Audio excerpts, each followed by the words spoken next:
Russian मॉडेलच्या फोटोशूटमुळे एका हत्तीचा जीव गेलेला आहे. चंचल हत्ती या हत्तीचं नाव. जयपूरमधला हा हत्ती आणि या जयपूरमध्ये ही घटना घडलेली आहे, जी पिंक सिटी म्हणून ओळखली जाते. आणि या पिंक सिटीचं कारण देत मित्रांनो, या मॉडेलने मला या हत्तीला देखील पेंट करायचं आहे. त्या हत्तीला पूर्णतः गुलाबी रंगामध्ये तिने रंगवलं. तिला रंगवून तिच्यावरती बसून या मॉडेलने फोटोशूट केला आणि हा फोटोशूट संपूर्ण भारतामध्ये व्हायरल झाला. या फोटोमध्ये तिने सांगितलं होतं, की मी जयपूरची संस्कृती दाखवायचा प्रयत्न करत होते. याच्यामध्ये संस्कृती कसली, फक्त फेम घ्यायचा प्रयत्न ही बाई करत होती. यामध्ये मित्रांनो, ती जी बाई होती, ती रशियन मॉडेल होती. तिने स्वतः बिकिनीवरती हा शूट केला. त्याच्यामध्ये संपूर्ण शरीराला तिने गुलाबी रंग लावून घेतला आणि त्या हत्तीला देखील गुलाबी रंग लावला. परंतु हा केमिकलयुक्त गुलाबी रंग त्या हत्तीच्या जीवावरती बेतलेला आहे. मित्रांनो, त्या चंचल हत्तीचा मृत्यू झालेला आहे. अक्षरशः त्याच्या सोंडेपासून ते शेपटीपर्यंत, पायापर्यंत, पायाच्या नखापर्यंत, अक्षरशः डोळ्याच्या भुयापर्यंत सगळीकडं गुलाबी रंगाने पेंट करण्यात आलं होतं. आणि हा पेंट, हा केमिकलयुक्त पेंट त्याच्या जीवावरती बेतला.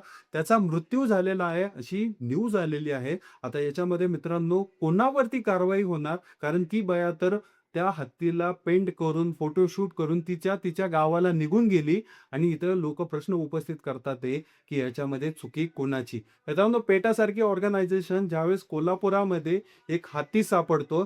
या हत्तीमध्ये मित्रांनो थोड्याशा जखमा झालेल्या असतात. त्याच्या पायाला लागलेलं असतं, कुठेतरी हाताला लागलेलं असतं. आणि यामध्ये मित्रांनो त्याला खायला देत नाहीये, त्याचा डाएट व्यवस्थित होत नाही. यांसारखं कारण देऊन कोर्टापर्यंत केस नेते आणि त्या हत्तीला वंतारामध्ये शिफ्ट करण्यात येतं. मग अशा ठिकाणी जिथे गावाखेड्यामध्ये हत्ती आहेत, त्यांच्यावरती अन्याय होत आहे, त्यांना माणसाच्या युक्तीनुसार वापरण्यात येत आहे. त्यावेळेस पेटासारख्या ऑर्गनायझेशन कुठे जातात? जिथं मंदिरामध्ये बांधलेला एक हत्ती नेण्यासाठी संपूर्ण गावाला रडवण्यात आलं. वंताराच्या गाड्या आल्या, वंताराच्या गाड्या त्या हत्तीला म्हणजेच त्या माधवी हत्तीला टाकून त्या वंतारामध्ये घेऊन गेले. आणि यामध्ये मित्रांनो तिच्या तब्येतीची काळजी तिथे घेण्यात आली. आम्ही ही चांगलीच बाब म्हणतो. तिच्या तब्येतीची काळजी घेण्यासाठी तिला नेण्यात आलं. परंतु हीच गोष्ट ह्या जयपूरच्या हत्तीबाबत का झाली नाही? जो की सर्वसामान्य लोकांसोबत तो हत्ती आहे. कुठला असा दबाव यांच्यावरती होता, की तो हत्ती त्यालापर्यंत नेता आला नाही. यांच्या ऑब्झर्वेशनच्या अंडर सगळे हत्ती आहेत, सगळे प्राणी पक्षी आहेत. तरी देखील तो जयपूरचा हत्ती यांना नेता कसा आला नाही आणि त्या हत्तीचा जीव गेला अक्षरशः त्या केमिकलमुळं.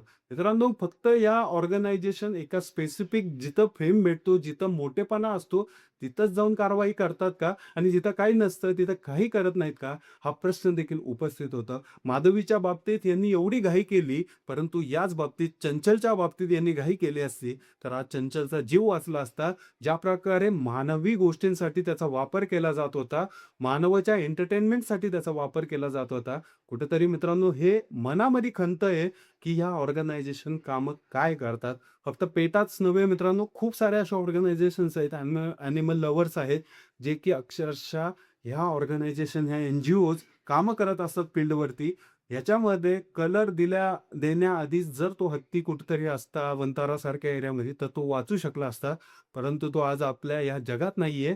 या मानवाने त्याला जीव घेतला त्याचा. केमिकलयुक्त रंग त्याच्यावरती लावून त्याचा जीव घेतला. यामुळे या गोष्टीचं दुःख राहिलं, की यामध्ये स्पेसिफिक ठिकाणी कारवाई केली जाते आणि स्पेसिफिक ठिकाणी नाही केली जाते. त्यामुळे एक देखील दुःख आता मनामध्ये आमच्या तयार